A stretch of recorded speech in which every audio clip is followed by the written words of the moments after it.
Good afternoon, ladies and gentlemen. Welcome to this latest episode of People, Politics, and Prose, FPRI's conversations with authors about their works, their careers, and the ideas that drive them. I'm Ron Granieri. I am Executive Director of FPRI's Center for the Study of America and the West, the host of this program. I'm also an Associate Professor of History at the United States Army War College, which of course compels me to say that any opinions that I may express during this conversation are my own and not those of the United States Army, the United States Army War College, the Department of Defense, or anybody else who would not want to be associated with my opinions. But it's delightful to be here on behalf of FPRI, and we hope that those of you who are visiting us for the first time will consider becoming a member or partner of FPRI, and we thank the members and partners that make this possible, both live in this webinar format and recorded on our YouTube page. It's a pleasure to have you with us. Si vis pacem para bellum. If you want peace, prepare for war. That phrase, which comes to us from the Roman general and author Publius Flavius Vegetius Renatus, I did my homework before this lesson, even if I didn't practice my pronunciation, illustrates one of the deepest paradoxes for those who study war. War fascinates and repels. We struggle to understand its causes, even as we shudder at its effects, preparing for something we hope, or pretend to hope, to avoid.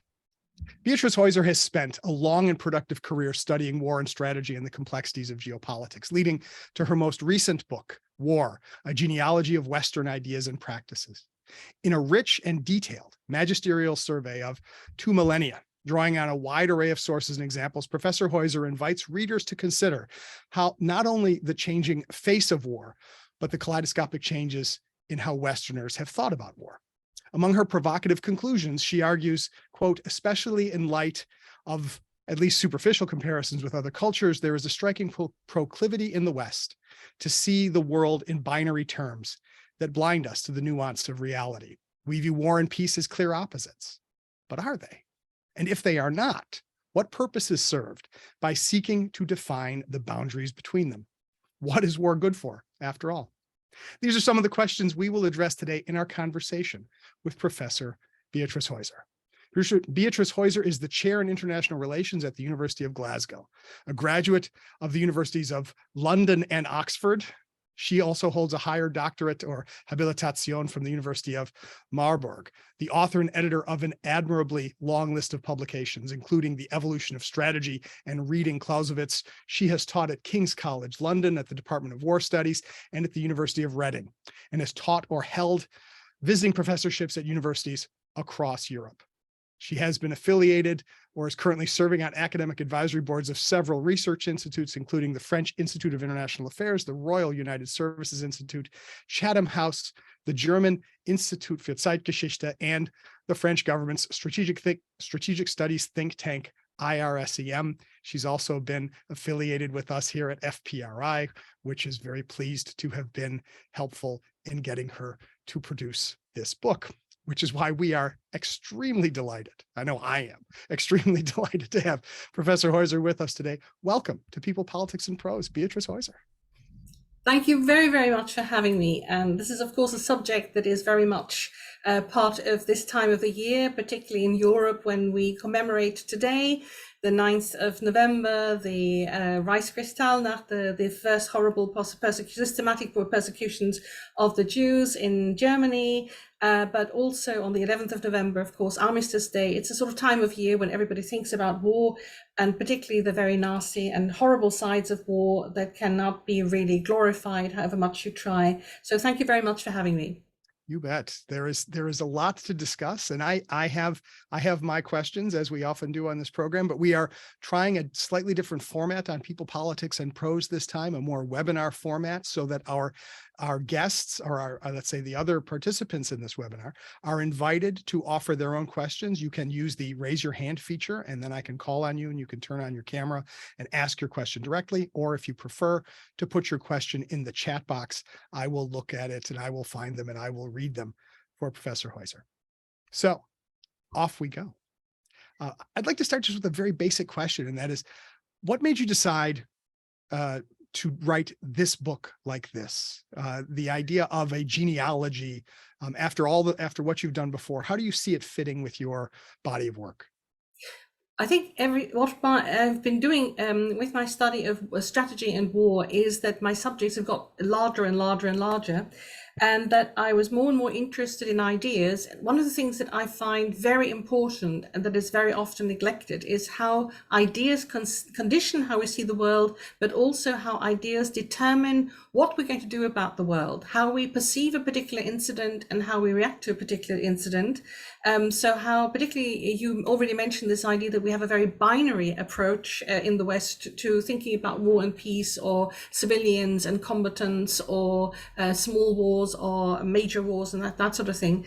It conditions how we see a situation, how we react to it. And in a way, we've got prefabricated reactions to many of these things, which means that we tend not to interact really with a particular situation, but as soon as we can, we try to compartmentalize it and then say, oh yes, and these are off-the-shelf reactions that we should have. And these off-the-shelf reactions are ideas. Mm-hmm. Mm-hmm. So to simply say this is, ideas are a sort of marginal thing in our approach to the world is really not true, because the way we conceptualize something, the way we look at something immediately conditions our reactions, also our actions. Mm-hmm. I have to say, I find that the way that you phrase that especially interesting, because ironically, right, one of the most dominant theoretical constructs for studying war and diplomacy is realism, which tends to discount the importance of ideas. Exactly. I would say I'm one of the greatest enemies of realism. I've discovered far into my career that what I am is a constructivist, but I'm afraid I was a constructivist before people called it a constructivist, so I don't attach that label to myself. But it's really important to see how the way we see things and these ideas that we have received over generations actually condition us. Mm-hmm. I'm on that side of the argument. Yeah, well, and I'm glad to welcome you also into the world of constructivists who didn't know that that's what we were until very recently. I would say that comes probably with studying a lot of history, right? One tends to be more constructivist in that sense. But that precisely that question then interests me of, if we take for granted, right, that there's not on earth that's good or bad, but thinking makes it so, that it's how we think about things shapes how we react to them. When you were coming up with the ideas that you wanted to form around your genealogy, your different thematic chapters, in what ways have pre-existing ideas shaped responses to events, and in what ways have subsequent events changed ideas? It's a very interesting iterative process there. Can I just go back to something you said a little bit earlier? I wouldn't go as far as to claim that there is no thing that is either good or bad. I mean, I think that one of the things we'd all agree on, those of us who study war, is that war is fundamentally horrible. Is fundamentally bad. It may just be the lesser of two evils, or it may just be the least worst option of many terrible options. So just on that point, because I think that tends to be misunderstood. But now back to the how do ideas shape events? One of the quandaries I've always faced is when teaching strategy, that I found that you couldn't really look at teach strategic theorists first and then teach what happened in real practice strategy, because you couldn't always prove that the theorists had a direct impact on the actual events or on actual strategy. You might find the ideas just cropping up a long time later and somehow making their way into practice, perhaps even, or just arguments a long time later. By contrast, all theorists are directly influenced by their own experiences and what they have read. That's the two things that everybody always talks about, from Machiavelli to Napoleon or whatever. It's the reading of history and one's own experience that tend to drive strategists to the conclusions they have, which means that you can't really blame them if they don't foresee the technology of 50 years later or 100 years later. Because they are people of their time. Well, and who would you we know that you've written an entire book on Clausewitz, and I promised you in advance, but we're not going to discuss a lot of Clausewitz, but I am curious about the role of theorists who themselves had some experience, right? We know Thucydides was a terrible general, but he actually turned out to write a pretty good book about the war that he didn't do a terribly good job in.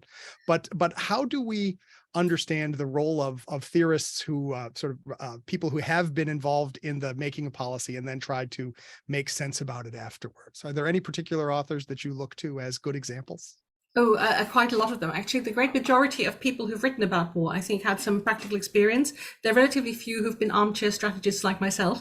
But the important thing is that they understand their analysis is good. So I have this three-step approach, which are 2 steps of which I've taken from Mao Zedong, or rather I discovered that he had the same steps there, on to look at whether a theorist is very good. My first step is always to say, did they analyze their own times really well? Mm-hmm. And the point is that if they've been practitioners and they've been involved in these wars, and they've observed them from the inside, they tend to have particularly good understanding. So quite a lot of them, really the majority of them, I say, whose writings have survived and whose writings we still look at today, are people who do analyze their own times very well. Mm-hmm. But then comes the second point. Do they extrapolate anything from their experience? Is it just analysis, or do they then go on to say, and therefore there are these tenets? Now, these tenets may still apply to their times and might have been the right prescription for success that nobody followed, but that can be judged again in the context of their times. And then there is a third step, which is, do the tenets they formulate make sense even beyond their own times in a future they couldn't foresee? And that's where true genius lies. But with Mao, I would then say, be ever so careful. And this is the bit where we say it's back to all of us to then judge whether they're still relevant today, because it may be that Clausewitz was terribly relevant in the 20th century, but something he said about that was still relevant in the 20th century may no longer be valid today. So It's for us to judge and to test that every time. And it's not a bad reflection on a strategist if they have become obsolete in some way. Well, that idea about becoming obsolete is an interesting challenge, right? Because if we treat classic texts as permanent monuments that we're not allowed to challenge, then we stop learning from them, right? Absolutely. I mean, this is the whole thing. I hate prophets and I hate prophet worship, and I absolutely loathe it when people come in and, whatever, my totally shocking approach to religions is always, it's not to say, is this right because so-and-so said it, but so-and-so is pretty impressive because he said these wonderful things, which I judge to be right. That's a good way. That's a good way to go around, and it's a way to judge consistently.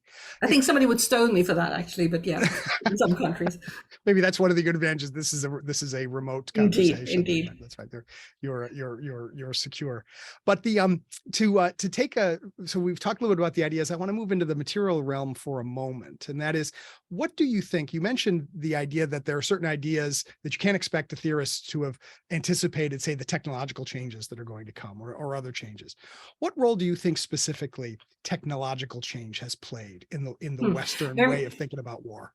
Yeah, tremendous, because I think there's always been a sort of seesaw experience of people saying, oh, there's this new technology, it changes everything. And then just ever so slightly later, other people say, no, actually, it hasn't changed that much. It has changed something in a particular way. And it's interesting. I mean, one of the things that I like to start with is just to think of geography.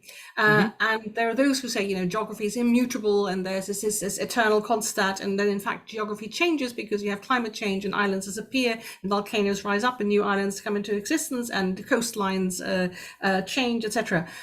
So even with there's this amazing way in which you do have to be very careful even to look at geographic factors. I was very astonished when I was serving in NATO in the late 1990s and the Kosovo conflict was on us. I have a colleague here who will remember those times very well from NATO. And the point there was that we realized that we couldn't very easily have an airlift into Albania. One proposition was to have forces stationed in Albania, and from first of all to supply those forces from the air, and secondly then from Albania to go into Kosovo. And as Leonard Hill will remember, this was immediately dismissed because people said this was technologically too difficult. So there are geographic obstacles that even with modern air power is going to be very difficult to overcome. On the other hand, we all know that air power allowed people to challenge and to endanger civilians right in the middle of their country, when previously they would have been protected by a front line and there would have been a completely different disposition of where the fighting took place. So technology, again, you have to be ever so careful to see what it has changed, and you have to judge every single thing. And you simply can't say, oh, here's this technological revolution, it has changed everything. You really have to go back and say, what particularly has this technological revolution changed or influenced? I mean, something you bring up there that I thought is especially interesting is the idea that civilians, for example, in some ways had been protected by the fact that for a long time weapons couldn't reach them. Of course, there was a time when whole armies would simply go sweeping through a territory, and so the war could still reach them. But the challenge of technology, right, is it creates both the illusion, but also the real possibility of discrimination, right? That if I believe in the precision of my weapons, then I can't just shrug my shoulders and say, once the missiles go up, who knows where they come down? That's not my department. Says well, Brown. Yes, absolutely. Thank you. But some things I started to say that, and I couldn't stop myself. We're not singing. We're not singing today. But precisely that question, right, is that if technology gets to the point where I can make choices as a war planner, what does that mean? Are there times when I simply also have to say that I'm going to choose to hit this target, whether I'm precise or not? The technology can't let us off the hook, can't let the strategist off the hook from making specific choices about targets, about goals, about strategic options. One would hope very much that anybody making those decisions is well aware of what it says in the Geneva Conventions about how you can't purposefully target these targets, and that there'd have to be a very good reason for doing so, and that it has to be proportional to the destruction you're going to wreak. But one of the things, incidentally, talking about discrimination and civilians and new technology, one of the things that I think is coming up and that is pretty much unprecedented is the way in which now one can target individuals. There is this whole range of really going for individuals, from drone attacks on particular individuals who've been traced and followed, all the way to, what we're doing to Russian oligarchs by freezing their assets, which is non-kinetic, non-violent, but still it's really a targeting of individuals. We're seeing it the other way around. Anybody who has been hacked by a hostile foreign power by now, and we all have a suspicion who this hostile foreign power is. But we know that these little things are already going on, and I think one can see a lot of development, potential development there. I would not ever let an Alexa into my house if I could help it, because I think that is opening the doors for somebody who can creep into this Alexa system to actually give you an awful lot of grief without actually killing you. But people can come after the families of things. There's stories about soldiers out in deployment who go jobbing and have mobile phones on them, and have therefore been targeted very easily because their GPS is somewhere on somebody's screen. So yes, this idea of targeting individuals, I think, is becoming more and more amazingly possible, despite the fact that we have a larger population in the world now than ever before. Which is a wonderful, to use a Clausewitzian term with multiple translations, a wonderful paradox, right? That we don't. But it is literally difficult to understand. But you mentioned the Geneva Conventions, and so that gets to the idea of just war theory, and especially sort of certain Western philosophical traditions, and you talk about them in the book. And I am curious to know how you feel just war theory, or war theorizing in general, how has that shaped the Western understanding of war? I think there's a terrible paradox there, that is that while it has come through Western cultural channels and been transported to the present largely through the West, it has, for very large periods of time in the West, have had very little impact. If you just think about the Nazi atrocities, the Nazis who were absolutely in the middle of Europe and to that, and just disregarded international law and the restraints on war, just war ideas to such an enormously large extent. Also, something very interesting is that there is a body of thinking about what is just and what isn't, which you can find in other cultures as well. And I very much like to emphasize that the origins of our own just war theory, and even the idea that one should discriminate against or target discriminatingly, and that one should, in a way, give the enemy his due and treat the enemy according to some sort of international rules, goes back to pre-Christian times, pagan Europe. So it shouldn't be associated exclusively, say, with the Catholic Church. It should be seen as something that has been much more universal than that. And interestingly, since I finished my book, I have found articles written about how you can trace ideas of just war that are quite similar to Western European ideas in Persian thinking. There are bits and pieces in Chinese thinking. There are even traces of it in Kauchila, despite the fact that he's such a terrible realist in many other ways. So it's interesting that there is some convergence every now and then on this idea that you have to have pure intentions, and it's not just for filthy lucre, and that it's not just for increasing your own power, and that there has to be some discrimination with regard to whom you can target and whom you can kill.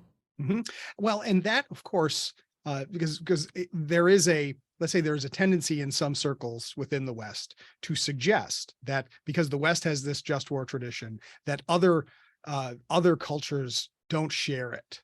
And because they don't share it and they don't see, they don't view war the same way we do, therefore we're essentially off the hook when it comes to living up to our stated principles. The way that you're describing this, we have to realize that these are indeed principles that are shared, and we can't simply shake off that responsibility. Yeah.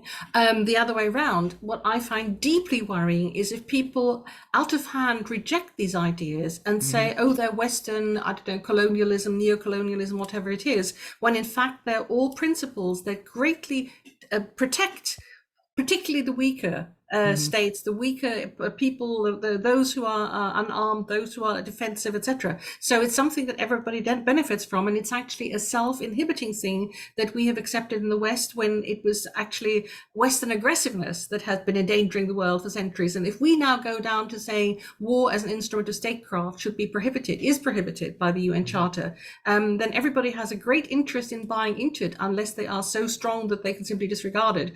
And even then, their population should see that it's in their interest to have peace rather than war. Right. And if, after all, if that war, even if it's a terrible necessity or whatever cliches that statesmen use when they decide to go to war, that we have to keep the political end in view. And if we keep the political end in view, then we have to realize that war can't simply be unbridled violence. It has to have a purpose. Yes, otherwise it's pure criminality. Having said that, I think it is very difficult to find any conflict in which you don't have a little bit of self-interest operating somewhere. And it's a sliding scale. You know, what medieval people thought of as justifiable war because your neighbor had insulted you, and also he had that wonderful carpet he'd brought back from the Orient, which you rather coveted. You know, the fact that this was all mixed up with booty is something that is deeply ingrained in those societies, and they still found some good reason for honor or whatever it was to go to war, and presumably it was 95% booty for some of the periods of time. Well, and of course, I'm just thinking about that, in the relationship between war and peace as well, is that we think of periods in which war was relatively common, but that also meant that there were times when sides would formally stop fighting. They'd make an agreement and say, okay, I'll take this carpet and I'll leave you this castle. And we'll have peace for a while, at least until we decide to fight again. One of the paradoxes, I would say, of modern war is it's harder and harder to get anybody to agree to make peace, right? Absolutely. We just keep fighting. Yes. Well, thank you very much for taking me to that subject, because this is the thing that I want to work on next. When I finished the book, or rather when I got to 200,000 words, when I had a contract for 100,000, I realized I had to leave something out, and I had to sadly leave out the whole section was going to be dealing with making peace. And that's my next very big interest at the moment. And it is just how difficult it is to go from war to peace, because an awful lot of literature is just about how wonderful peace is. And that's ever so sweet, but, you know, we agree, but, you know, just let's move on. The problem is how to make peace when two parties are at war. And this is one of the things that I suddenly had this insight and I'm just wondering whether I can stretch it to an article or even book length. When looking at Ukraine and Russia involved in the current war, why it is so incredibly difficult for the Ukrainians to agree to really negotiate with the Russians and to come to an agreement. It's not just about losing a piece of territory, it's about the world order or at least the regional order after that conflict. And by even by setting the precedent of, look, you can get away with aggression, it works, you've got this piece of territory and people acquiesce, or by saying, no, we won't let you have it, but then creating a country with a grudge that is for the next 10 years or 15 years going to try to take its revenge. You are doing something that is about the world after the conclusion of the war, and that makes peacemaking so very, very difficult. As I said, I think I have more to say about that, but probably not now. I usually wait until the end of the conversation before I ask somebody what they're going to work on next, but I'm glad that we managed to work that in now. But it does get into that question of, we talk about sunk costs, right? Once I start doing something, I convince myself that I have to keep doing it until I sort of win back what I've lost. But there's also sort of a moral sunk cost, right? Is that if a war has started, if I thought that what country A did was so bad that I, country B, have to go to war with them, then I really can't stop fighting until I'm sure that country A is not going to do that thing that I thought was worth going to war about to begin with, right? Particularly if it has become more than about just booty, because if the performance of both sides is judged in that war, you might find that the performance of one side or the other is so horrible, so criminal, so disrespectful of rules, that something that was a contest to start with becomes a matter of pure hatred. And deep hatred. So one of the things that's very interesting is, of course, this how people just describe the differences between the Ancien regime wars of the 18th century and then the Napoleonic wars. That there was these passions stirred up that hadn't been there when it was all about the dynastic claims of particular families in Europe, and how that changed when the people got involved. And the problem, of course, there is that you could then, having told the people that they really have to risk their lives for this big cause, and it's their cause, and it's a really, really important cause, and you should really feel a lot of strength of emotions there. It's very difficult to get out of that again. Another difficult factor in making peace. Which, of course, with modern societies where you have to mobilize so many people, and so I can't tell you that we're mobilizing to fight Antichrist, but then after a year and a half, I say we've decided to sign a peace treaty with the Antichrist and split the difference. Yeah. The great difficulties of particularly the peacemaking after the First World War. Yeah. Right. And that, which gets to the issue of the public. And I wanted to ask this in an indirect way. So about the study of war. So as someone who has spent her time in universities and think tanks talking about war, what is your sense of the broader Western public's knowledge and understanding about war? Do we understand it well enough? Yeah, well, I think it's very poor. I do think that there is a bit more of a differentiated approach to it in some countries. I think people who've grown up with the thought that their own countries have done something or have acted in international relations, and that there's been some sort of positive outcome in some way, have a more differentiated view of this. But particularly countries coming out of the Second World War with a sense of all war is really evil because they've been, they were on the bad side in the previous war, but also countries who for a long time have been emphasizing their very successful neutrality and how that's made them morally superior to everybody else, tend to have a rather simple approach. I'm currently in Hamburg, and here the buses, when they're off service, have a heading on the front say, "Stop this war." And I always feel tempted to ask the bus driver how they propose to do so, and whether they think it's okay that then Ukraine should give up some territory and things like that, whether they think this would be just, and how it is that they think that they can make this decision for somebody else. I think there is an awful lot of naivete there, because it's this basic idea that goes back to indeed Cicero, that war can be the lesser evil, is something that is really not there in most Protestant traditions, and is quite complex in the first place to contemplate. Yes, well, it's funny. I wasn't going to come right out and say, but you certainly were describing the Germans very well in a lot of ways. That the combination of patting themselves on the back for avoiding war since 1945, and feeling a sense of moral superiority. It's hard to give up that sense of moral superiority and have to make the same difficult decisions that the people who are protecting you have been making for the past I think 75 years. Swedish women can be worse. I have once talked to a whole crowd of Swedish women who were, he quite literally did the how does a nice girl like you study a subject like this bit? And this came from, sort of a collection of very ecological Swedish housewives. And I thought, wow, yeah. We'll have to talk about that another time, perhaps Yes. offline, right? What you actually said in response to that. There's a lot of possibilities. Well, and which then that leads me to have to ask this question: is what's your read, as someone who has been involved with a wide range of universities in a wide range of places? What's your sense of the place of the study of war and diplomacy in the academic intellectual life of the West today? Well, I have an axe to grind on this one because the study of international relations, or rather foreign affairs as it started being called, international affairs, Royal Institute of International Affairs, came out of the world wars, particularly the First World War, first chair in international relations in Wales. And the key motivation of people who started to study this in a sort of systematic way was to avoid another world war and to find diplomatic answers to conflict. And the whole discipline of international relations has veered so far away from anything to do with war and so far into the realm of complete theory and complete playing with theories for the sake of theory, rather than trying to grapple with the real world and grapple with real instances and be informed with actual events. By actual events, that I find that the state of the art in universities is now that you have huge departments of international relations where nobody's interested in war. And in fact, where it goes a step further, which is that people are very suspicious of people who are studying war. It goes back to this, something I encounter time and again, that I feel the analogy would be to say somebody is working on cancer, studying cancer, researching cancer, because they really, really like dying, or they really, really like people getting sick. Which is pretty insulting.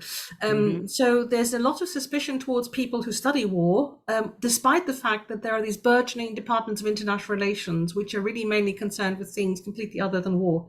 Interestingly, you're probably aware of the sort of this discipline which is coming up and is spreading in all government ministries, looking at futures, different ways of what you can predict and not. Anybody doing future always says, look, our prediction ability stops ever so quickly. We cannot predict. And then you have these huge departments with social sciences and international relations who do 3 case studies on the basis of 3 case studies, think they can predict what would work best in counterinsurgency. It's very strange. And then they just say, and then the next step is to say, okay, if I can't, it doesn't work necessarily because, we didn't really want to do this anyway. It's just for the sake of discussing the theory. So I think it's a lamentable state, despite the fact that there's so much scholarship going on, which no doubt is requiring a lot of effort and intelligence, but it doesn't lead to an awful lot. Indeed. Well, and the idea of theoretical discussions that say, let's carve off the pieces of this actual case study, or let's stipulate the absence of gravity, and let's talk about the impact of anti-gravity behavior on international politics. Yeah. Can I ask how do you do things in Glasgow these days? What sort of projects? As you know, I must say that I'm in a very, very lucky position, because I've been seconded to the Führungsakademie of the Bundeswehr for a year, which means a whole year I don't have to do any marking. And marking has become so much more cumbersome since we're doing it online and with Excel and all this sort of thing. So from that point of view, I'm out of it, and I could just rejoice in having a little bit of freedom there for a moment. That's all right. I'm going to try very hard for the rest of this conversation not to feel deeply resentful as I think about the pile of papers that I have to mark myself this week. But this idea about recently the United States has released its national security strategy and its national defense strategy, and it's quite the thing for those strategies to emphasize, in part because the United States is very eager to start to talk about anything other than counterinsurgency. So there's a lot of talk about near peer competitors and the possibility of conflict at the strategic level. Once again, not encouraging it, but just to be prepared for it. And when I think about how the war in Ukraine right now is our one example of it's the closest thing we've had for quite some time to a conflict between two relatively evenly matched combatants. And even though it was not evenly matched to begin with, do you think that the West, for all the strategic thinkers may be talking about the need to prepare for a near peer competition, are we ready for such a war, or have we gotten out of even thinking that such wars are possible? So much so that we wouldn't know what to do once one started. I think there are an awful lot of people who've been planning on what to do if one started in various ministries and in various military establishments. But the question is that this might be so far away from mobilizing your own population and actually getting your own population prepared for this. I mean, just the fact that now more than 50% of the world's population live in cities, and that we are highly reliant on all these things like running water and electricity, and the Russian gas supplies in Europe. Yes, I was going to mention that, wasn't I? Is that means that we're incredibly vulnerable to a degree that people previously weren't. I mean, just think of how few households have a fireplace where they could simply survive in the house without any additional way of warming themselves or heating water and things like that. So I think there is a huge disjunction there. But could I just, as you were talking about the NSS, I think there's a fascinating thing going on. And of course, it stresses very heavily that we're in this period of transition from different world orders to another. I've just come across a phrase coined by Colin Robertson, who brilliantly said we had a clash of world orders. And that actually feeds into a bit of analysis that you will find in my book, in which I look at how long it took people to think about causes of wars lying in the way in which states relate to each other, i.e. the ordering principles of interstate relations or inter-entity relations, and what people think is the norm. So what's happening at the moment, and I find that deeply dangerous, and you've just alluded to how dangerous this could be, is that we are moving away from the consensus and the acquis that was built with the United Nations, and even with all the international treaties that were signed in the late 20th century, that everybody's interest is greatly served by having transparency, by having resorting to non-violent means of settling problems and things like that, to a situation where and a lot of countries seem to reject this acquis, or a lot of leaders seem to reject this acquis as being something that was invented by the West for their purposes, and in some way is being a foul trick played on developing countries and is not in the interest of developing countries, when it's actually the other way around. You know, these were self-limiting ordinances that we impose on ourselves, which would benefit the rest of mankind, that do benefit the rest of mankind. And we have this dangerous situation in which this acquis of actually a very peaceful ordering system being challenged but from all sorts of sides, simply by saying, oh, we reject you and reject anything coming from you, and we want to pursue our own interests, and if we can, we will. Right. Well, and so what does one do in response to that kind of because if we are talking, this goes back to something we started to talk about a little earlier, right? Is on the one hand, we say that certain ideas about how war should be pursued can be considered universal and not merely Western. But what do we do if we enter into a situation where there will be sort of one group of protagonists who will be saying the international system can function, we don't need to resort to war, but you have other protagonists in the system out there who say, well, no, the system doesn't work for me, I don't respect this system, and therefore a resort to war is perfectly logical and required. And oh, by the way, you're all hypocrites because you fought wars before too. I think I just summarized Vladimir Putin's argument. Absolutely.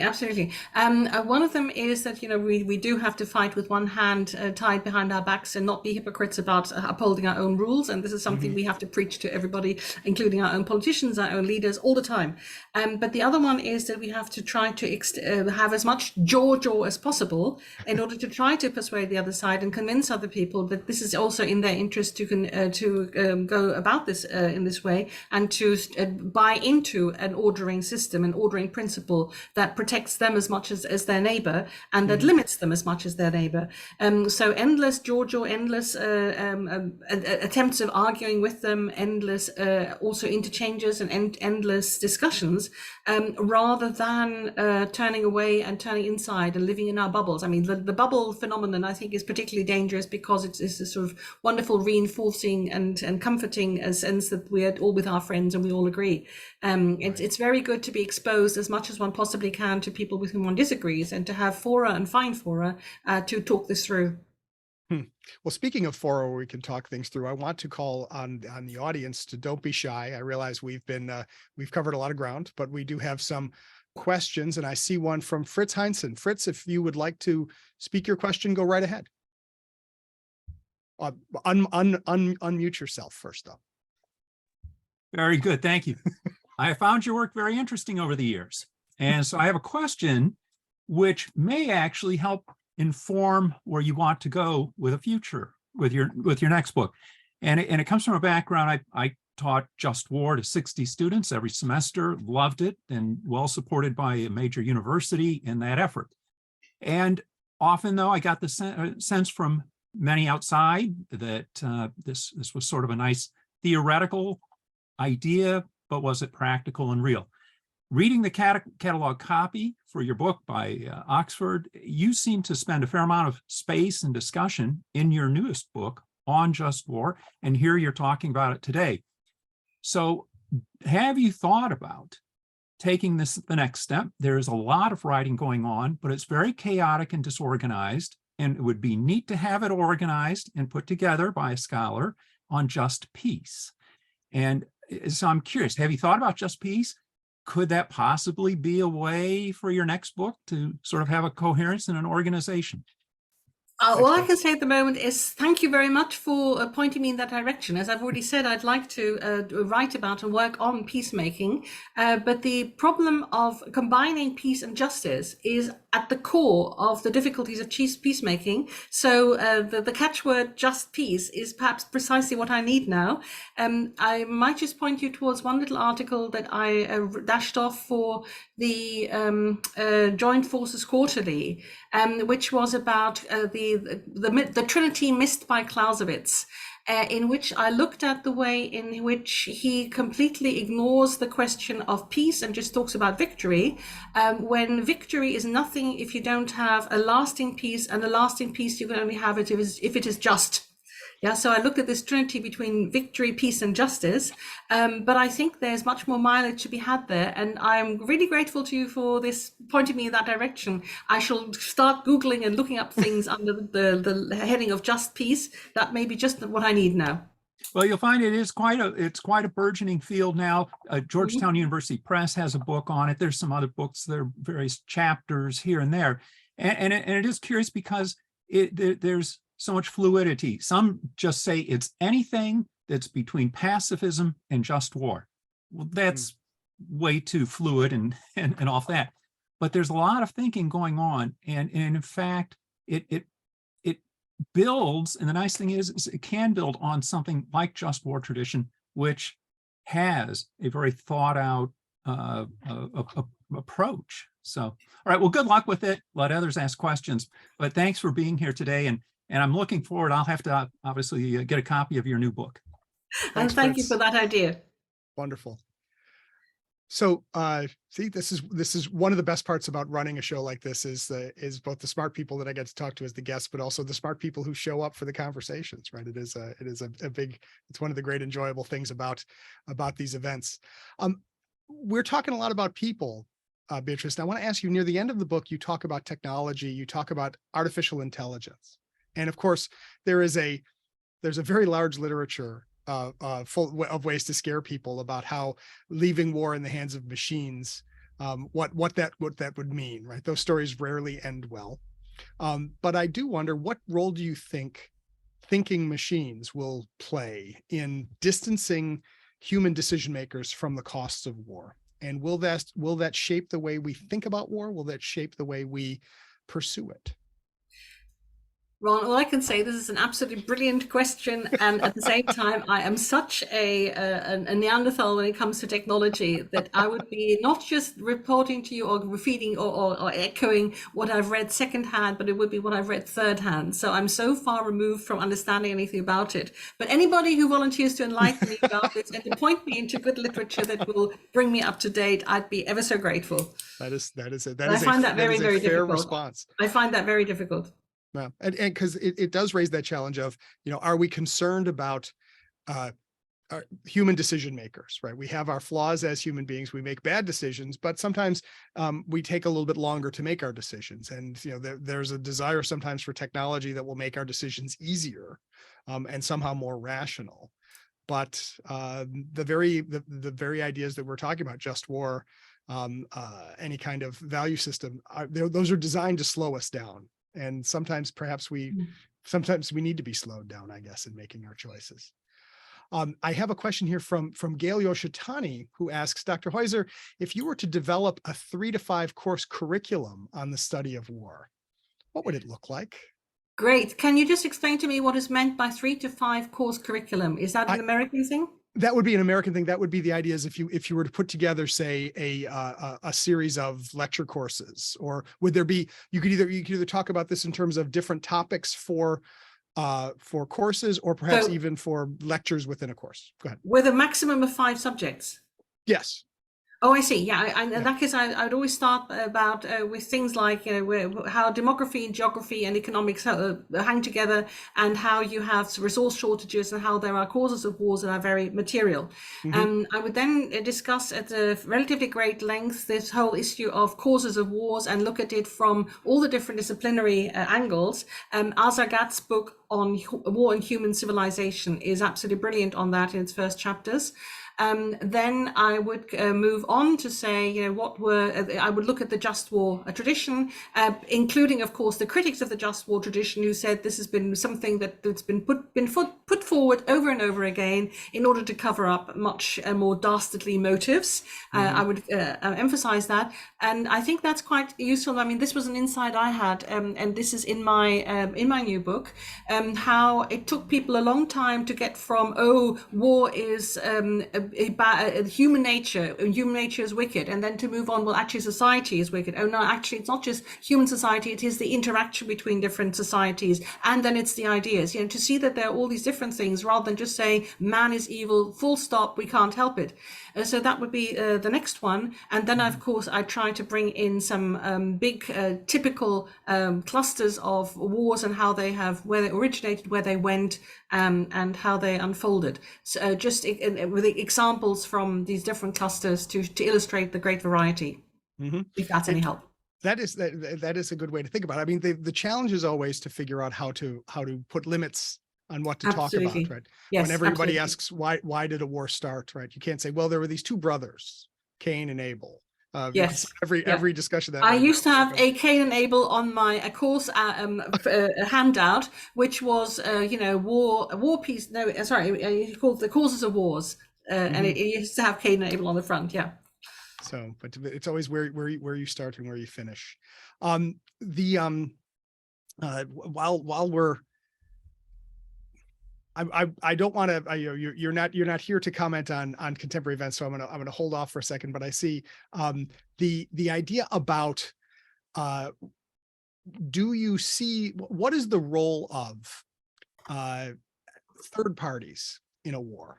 When I think about contemporary war, you talk about the moral binaries of the way the West talks about war. And one of the things that we see a lot right now is a certain degree of moral condemnation of those who are choosing to remain neutral in this current conflict. And while I don't want to, you've already talked a little bit about the Ukraine conflict, you don't need to talk about it directly, but in general, how should we think about that in any conflict, there will be protagonists and there will be spectators?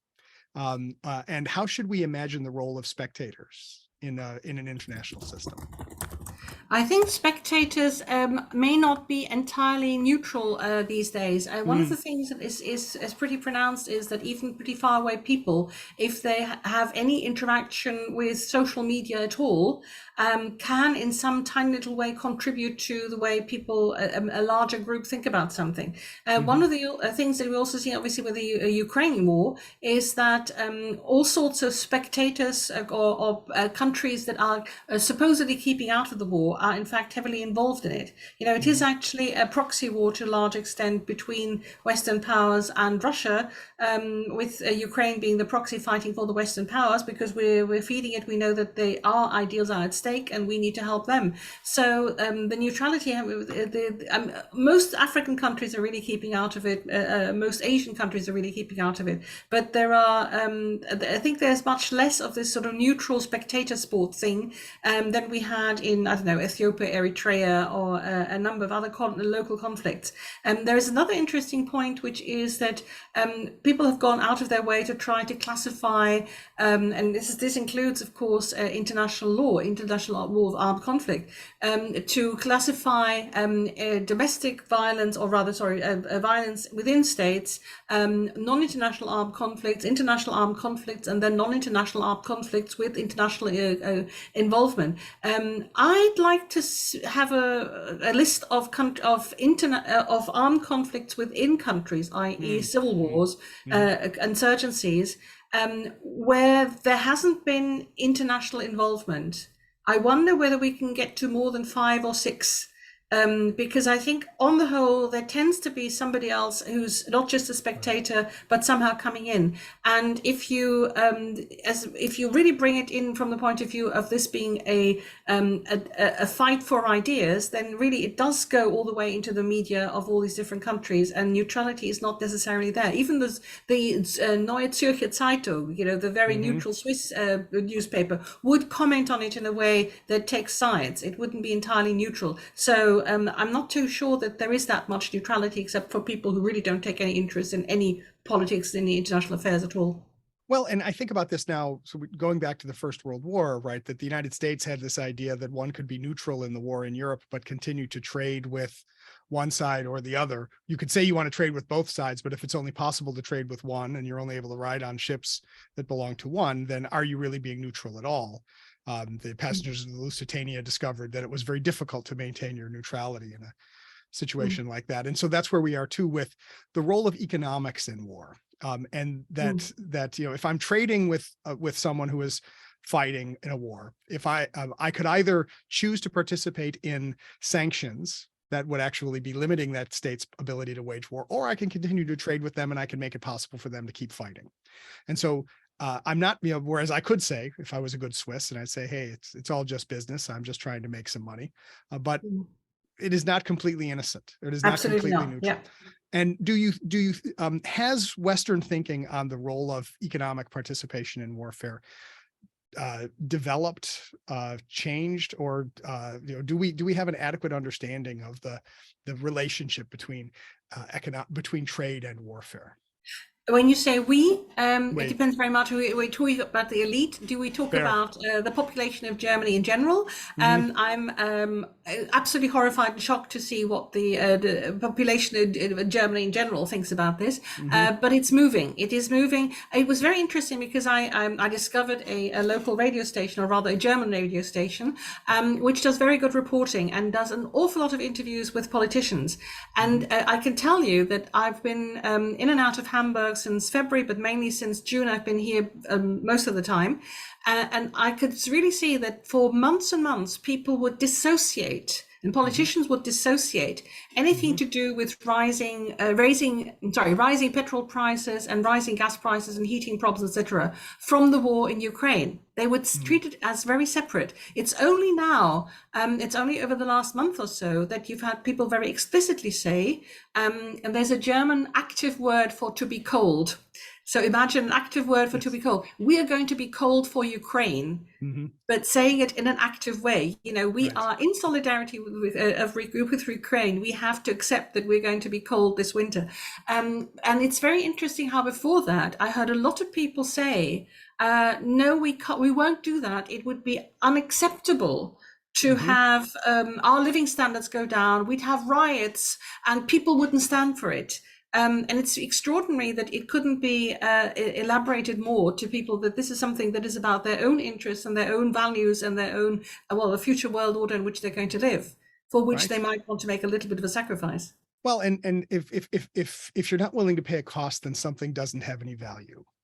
And so when people claim that their values require them to avoid war, and that's why I mean, I don't want to get caught in wordplay, but this is it. So are they literally saying, so wir frieren für Ukraine or something? Exactly. Like that? Yeah. I mean, some of them say it in a mocking way, and some of them are saying it, we really ought to. This is important. We have to make that sacrifice, and we have to go along with it. So what I'm saying is, it's really been the Ukraine war has been an amazing catalyst in bringing home to us the role of the non-kinetic strategic instruments, such as exports, and how trade actually makes you a non-neutral partner, because to party to a bigger conflict if you're involved in something where you're supporting indirectly one of the fighting participants. And this is, of course, the great moral dilemma that several European countries have, but most of all the one in which I'm living currently, when it is still paying or has been paying Russia for the money it needs for the war effort in Ukraine. Right. Well, and of course, for the Germans, right, there was always that complexity on the moral question does morality compel them to have good relations with Russia? Yeah. Does morality compel them to look the other way? Absolutely. And the weight of the past. Absolutely. Yes. And all that. Yeah. Well, and we're just about at the end, but I want to swing this all around back to questions of political leadership. And so when you talk about this interesting change in public rhetoric about making sacrifices, one of the criticisms of a lot of contemporary leaders in the Western world is they don't like talking to people about sacrifices. They prefer to not speak about them at all. They hope that when there are sacrifices, they kind of hope nobody's going to notice too much, so then they don't have to explain them. Is this, I'm not going to ask if it's new, because if you ask a historian if anything's new, they will always say, no, it's definitely exactly not new, right? Yes. But I will say is, do you think that this is becoming a larger challenge because politicians are more afraid of asking for things from their societies? Let me dodge that last question and go slightly around the side again. Sure. One of the things that is very noticeable is that, as you will recall, Churchill was incredibly successful in telling people that he had nothing to offer except blood, soil, and tears, whatever, and tears and whatever, toil and sweat and whatever. And you remember how very successful John F. Kennedy was with "Ask not what your country can do for you," etc. So on the one hand, I think it is very much underestimated how much you can ask people to make a sacrifice, as long as there is a very, very strong feeling that the burden is shared in a just way, which gets us back to justice. And that you're feeling that you're not just having the poorest people in the country paying a disproportionately high percentage of their very small salaries now for their heating costs and for food that has gone up in price and things like that. So if there's a sense of a real solidarity of the body politic of the entire population, I think you can sell an awful lot there. It's of course a very important factor, and it has been in the Russian case, because the Russians have been trained over generations to think that they need to make sacrifices, and that there's sort of Christ-like thing going on, whereby with their sacrifices they then merit victory, they then merit some sort of superior status, etc. And I always wonder whether they will tire of this. We thought that they tired of this when they got rid of communism, which after so many decades had not produced the paradise that had always been promised, but they'd always made the sacrifices and more sacrifices. And I just always wonder whether at some stage they will really say that they're fed up with this and they're not going to make any more sacrifices, and they're definitely not going to make the sacrifice of sending their sons and brothers and whatever to the front in a special military operation of which they know nothing, in an area that they really don't have any ideas about or any feelings about. Right. And of course, that's the challenge is when that time comes, what will they then do about it? Right. In this country, do they even have the organization? Do they have the experience to somehow organize themselves to change the system? Well, we don't know. It's always good after a long and fruitful conversation to end on an imponderable point that we can only hope that we could talk about it again. Gosh, Beatrice Heuser, thank you so much for being here with us to talk about your book and share your ideas. There's so much more we can do, but we'll have to get you on when you write that book about peace. We'll try very hard. And thank you very much for the ideas of what to incorporate in my book. Ron, that's been great. Thank you very much for hosting me. You bet. So thanks to Beatrice Heuser. Thanks. War is available in bookstores now. I wanted to say that phrase because I like that, because I think that's amusing, right? That war is available in bookstores. But War, a genealogy of Western thought is certainly available in bookstores now if you are interested in following up on this. And we hope you will. And so FPRI would like to thank all of you for joining us. We'd like to thank our sponsors and partners for their generous support in making this conversation possible. This conversation is just the beginning. The world goes on, and we will always be here to talk about it at FPRI. If you have enjoyed our discussion today, we ask you to tell a friend and to bring a friend next time when we gather to analyze our complex world. To keep up with future episodes of People, Politics, and Prose and other events at FPRI, visit our website, fpri.org, like us on Facebook, and follow us on Twitter. You can follow the host of this program on Twitter at Ronald Granieri. Thanks again to everybody at FPRI who makes this possible. Until next time, for all of us, I'm Ron Granieri. Thanks for joining us.